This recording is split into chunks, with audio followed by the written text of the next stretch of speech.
आपली संस्कृती, आपले संस्कार सदा राहू दे आपल्या सोबत.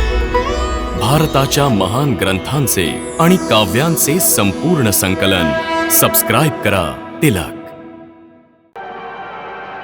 महाराज राम, अशा प्रकारे या मंत्रतंत्राचा प्रयोग वीरांसाठी योग्य नाहीये.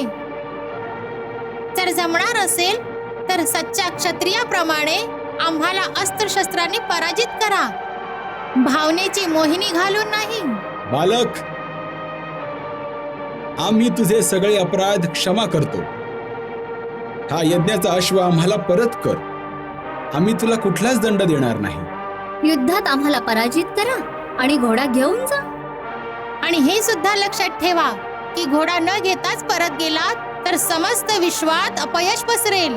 बालक, आम्हाला विवश करू नकोस. जेव्हा युद्ध भूमीवर आलाच आहात महाराज, तर आता कुठलाच मार्ग उरला नाहीये. एकच मार्ग उरलाय, धनुष्य उचला. तुमच्या गुरूंनी तुम्हाला काही तंत्रविद्या शिकवलीये का? का? कारण जे काम तुम्ही केलेलं आहे ते नक्कीच शिक्षा देण्याजोगं आहे.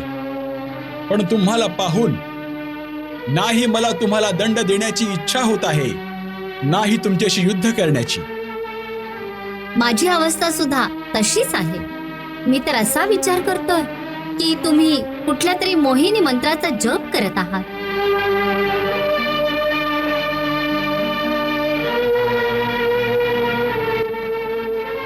हे विधात्याचं कसं विधान आहे की दोन्हीकडून धनुष्य उचलणं कठीण होत आहे.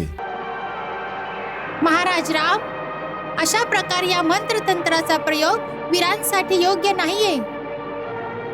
जर जमणार असेल तर सच्च्या क्षत्रियाप्रमाणे आम्हाला अस्त्रशस्त्रांनी पराजित करा, भावनेची मोहिनी घालून नाही. बालक, आम्ही तुझे सगळे अपराध क्षमा करतो. हा यज्ञाचा अश्व आम्हाला परत कर. आम्ही तुला कुठलाच दंड देणार नाही. युद्धात आम्हाला पराजित करा आणि घोडा घेऊन जा. आणि हे सुद्धा लक्षात ठेवा की घोडा न घेताच परत गेलात तर समस्त विश्वात अपयश पसरेल. बालक, आम्हाला विवश करू नकोस. जेव्हा युद्ध भूमीवर आलाच आहात महाराज, तर आता कुठलाच मार्ग उरला नाहीये.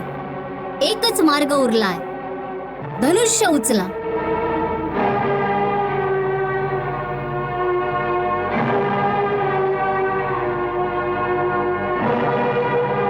महाराज राम, क्षत्रिय केवळ बोलत नाहीत, युद्ध करा, युद्ध. उचला धनुष्य. महाराज राम, तुम्ही जर क्षत्रिय असाल तर तुम्हाला तुमच्या पूर्वजांची शपथ आहे की युद्धभूमीमध्ये सगळी मोहमाया त्यागून एका वीर क्षत्रियासारखा व्यवहार करा आणि आपलं धनुष्य उचला. बालक, आम्हाला अशी शपथ देऊ नकोस की आम्ही विवश होऊन जाऊ. हे राम, हे तुम्ही काय करताय?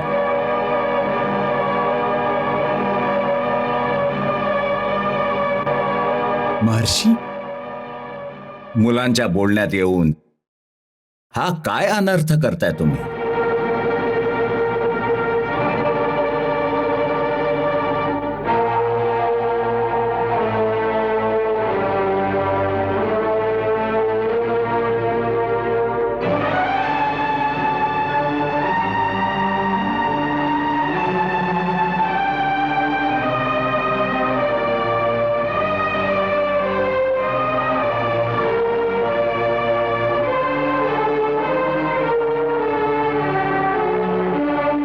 कल्याणमस्तु.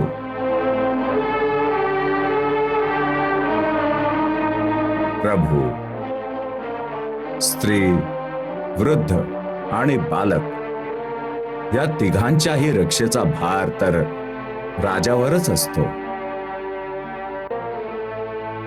अपराधी असून सुद्धा राजा त्यांच्यावर हात उचलत नाही. महर्षी, हे बालक खूप हट्टी आहेत. बाळ हट्ट तर सगळ्यांनाच माहिती आहे महाराज, पण बाळहट्टाचं उत्तर राजहट्ट तर नाही होऊ शकत ना.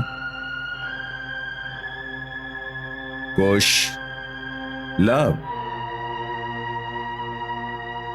हे आपले राजे आहेत. आपण यांच्या राज्यात राहतो.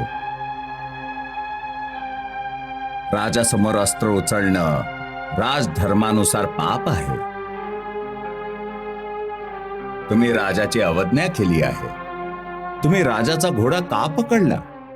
2 कारणांनी गुरुदेव. पहिलं कारण तर हे आव्हान आहे जे या घोड्याच्या मस्तकावर सुवर्ण अक्षरांनी लिहिलेलं आहे. ऐका काय लिहिले आहे. राजराजेश्वर छत्रपती महाराज श्री रामचंद्र यांच्या अश्वमेध यज्ञाचा हा अश्व या सृष्टीमध्ये स्वतंत्र भ्रमण करण्यासाठी सोडला आहे.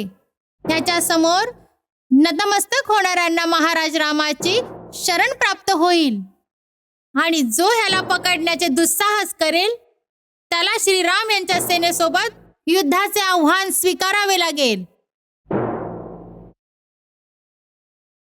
गुरुदेव, तुम्हीच शिकवलं होतं की खरा क्षत्रिय तोच आहे जो युद्धाची ललकारी ऐकून पळून नाही जाणार. म्हणून हे आम्ही आव्हान स्वीकारलेलं आहे.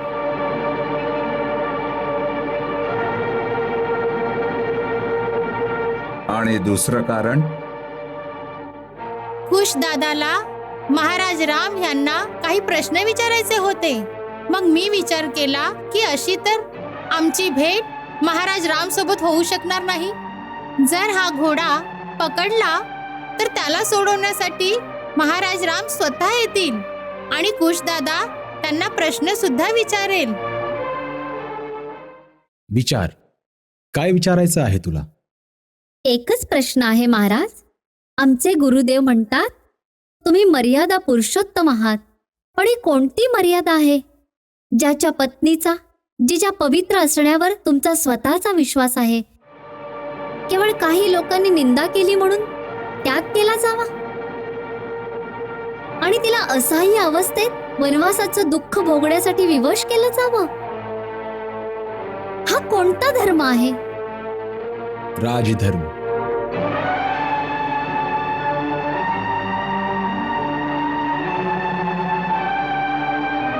एक सामान्य माणसाचा धर्म आणि राजाचा धर्म यामध्ये इतकंच अंतर आहे. एक साधारण मानवाचा प्रथम धर्म आहे आपली पत्नी, आपली मुलं, आपले भाऊ बहीण, माता पिता आणि जवळच्या सगळ्या सोयऱ्यांचे रक्षण करणे, त्या सगळ्यांना सुख देणं आणि जर कठीण प्रसंग आले तर दुःखात त्यांना साथ देणं. पण तोच मानव जेव्हा राजमुकुट चढवून राजा बनतो तेव्हा त्याचा प्रथम धर्म आपले व्यक्तिगत सुख किंवा दुःख किंवा आपल्या जवळच्या सगळ्या सोयऱ्यांच्या सुखादुःखात साथ देणं नसतं, तर राजाचा धर्म केवळ प्रजारंजन हाच असतो. त्याचे सगळे कर्म प्रजेच्या मताच्या अधीन असतात. मग स्वतःच्या आयुष्यात तो सुखी असो वा दुःखी, त्याचं कर्तव्य तर तेच आहे ज्याने प्रजेचं कल्याण होईल, प्रजारंजन होईल आणि ज्यात प्रजेचं मत असेल. हाच त्याचा पहिला धर्म सुद्धा आहे आणि हाच त्याचा शेवटचा धर्म सुद्धा. यालाच राजधर्म म्हणतात.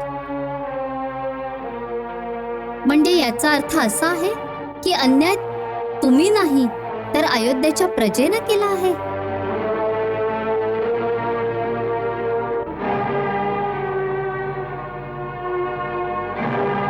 जे अयोध्येच्या प्रजेने केलं आहे त्याचं उत्तर त्यांच्याकडूनच मागितलं पाहिजे. लवकुश, त्यावेळी तुम्ही दोघांनी यांचा घोडा पकडून आणि यांच्या समोर अस्त्र उचलून जी अवज्ञा केली आहे त्यासाठी तुम्हाला क्षमा मागितली पाहिजे. महाराज रामांच्या विरुद्ध तुमचं अस्त्र उचलणं हाच धर्म आहे, जसं तुमच्या पित्यासमोरच तुम्ही अस्त्र उचलले आहे. कारण राजा हा प्रजेसाठी पित्या समानच असतो. शास्त्र सांगते की पिता ही सर्वभूतनाम राजा भवती धर्मतः. त्यामुळे तुम्हाला त्यांना पिता समान आदर देऊन क्षमा मागून यज्ञाचा घोडा परत केला पाहिजे. जशी आज्ञा गुरुदेव.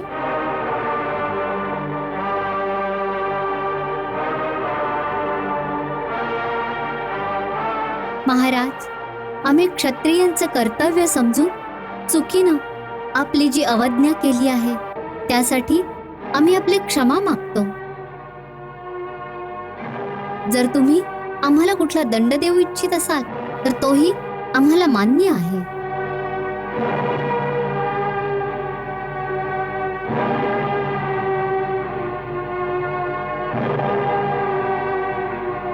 तुम्ही दंड देण्यायोग्य नाही आहात बालक. तुमच्यासारखे वीर, गुणी आणि ज्ञानी बालक ज्या राजाच्या राज्यात आहेत त्यांना त्यावर गर्व असला पाहिजे आणि पुरस्कृत केलं पाहिजे.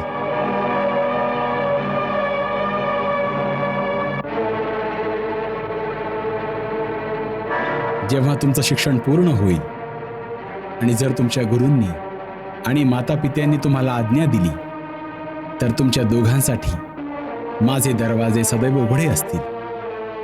योग्य वेळी येताच ही दोघं तुमच्या उदारतेचा अवश्य लाभ घेतील.